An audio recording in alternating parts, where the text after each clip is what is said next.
Once in a while, an instrument will come along that is just so much fun to play with. Not only can it be fun to play, but it can be absolutely inspiring at the same time, and this product is no exception. I'm talking about the microKorg 2 from Korg. Check out how small and lightweight this thing is. A serious synthesizer and vocoder in one compact package. Now this is an updated version of the original 2002 model that takes synthesis to a whole new level of sonic amazement. It features 256 onboard presets spanning 8 genres with subvariants for classic, modern, future, and user styles. It has 37 velocity sensitive mini keys with a maximum 8 voice polyphony and optional layer splits. It has massive augmented effects with EQ, delay, and reverb tools. It has a full color 2.8-inch LCD screen, a loop recorder, and 10-mode arpeggiator. Features dual microphone inputs for both condenser and dynamic mics, and plenty of other connectivity options. Let's have a go with it and see what it sounds like, shall we?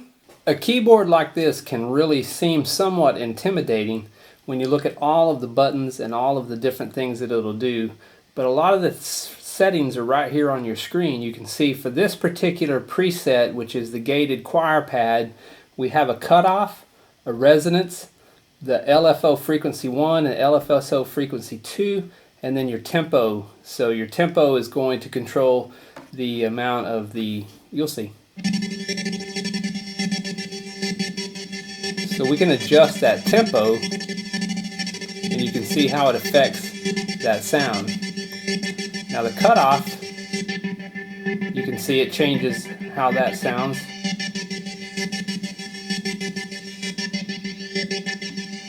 And the resonance, you can hear how that changes when you make those slight adjustments. Changing the low frequency oscillator 1 or the low frequency oscillator 2. And we can change the tempo, make it faster or make it slower. And you have a visual representation right here on the screen of what that's going to sound like. So you're just basically just playing with all of the different sounds.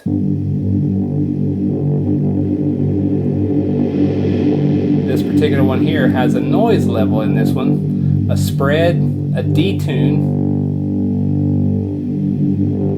You can hear the detune, your resonance. You can hear that resonance change, and then your cutoff.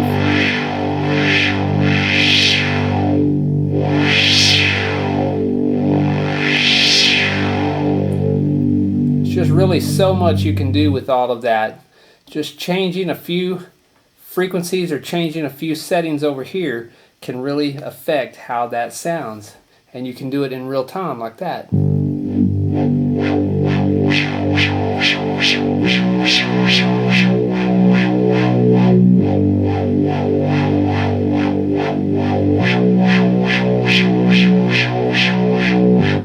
So that's kind of cool. It gives you so much control over the different kind of sounds that you can get that it just makes it really incredible. So we could go on and on and on, but you get kind of an idea with a little small compact keyboard like this. There's just so many different things you can do, and of course you can select your programs, you can save things, you have a loop recorder. There's just so many things that you can do. It also has this condenser microphone that you can use with the vocoder or the harmonizer. I haven't really got into playing with this part of it yet, but it's really kind of cool. And if you wanted to use a dynamic microphone, there's a plug-in for that here. There's just so much you can do with this. And like I said, we haven't even begun to get into everything that you can do. It's one of those kind of machines that you really got to just kind of sit, experiment with it, and play with it yourself and see what you think. It could be so much fun. We haven't even scratched the surface of all the fun and inspiring sounds that are capable with a machine like this. We could go on for days. So, what do you think? If you're a serious keyboardist or just want to have a small powerhouse that can fill in your tunes with incredible sounds, then perhaps the microKorg is for you. It's extremely affordable, but more than that, It's an absolute blast to play with. Come play it for yourself. I'm sure that you'll be inspired to write some incredible sounding tunes with this machine.